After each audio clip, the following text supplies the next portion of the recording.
Бисмилляхи рахмани рахим. 23 февраля 2020 года перед зданием Совета Европы в городе Страсбург во Франции прошел очередной митинг, посвященный годовщине выселения чеченцев и ингушей 23 февраля 1944 года.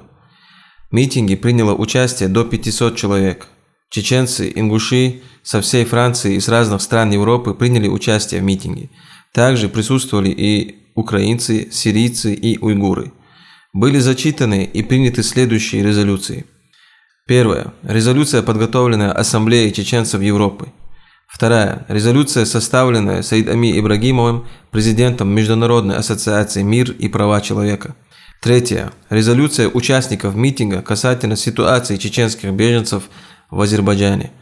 Участники митинга поручили координатору Ассамблеи чеченцев Европы Муртазалиеву Аслану и его координационному совету передать принятые резолюции в Совет Европы. Также были подготовлены брошюры на французском и русском языках с описанием выселения чеченцев и ингушей для раздачи прохожим во время митинга. В конце мероприятия был прочитан дуа, молитва за всех погибших в выселении, за благополучие наших народов и за всех мусульман. После митинга желающие собрались в заранее подготовленном зале, где наши местные соотечественники приготовили угощение для участников митинга в качестве милостыни за погибших в выселении и в военных действиях, которые пережили наши народы за последние 30 лет.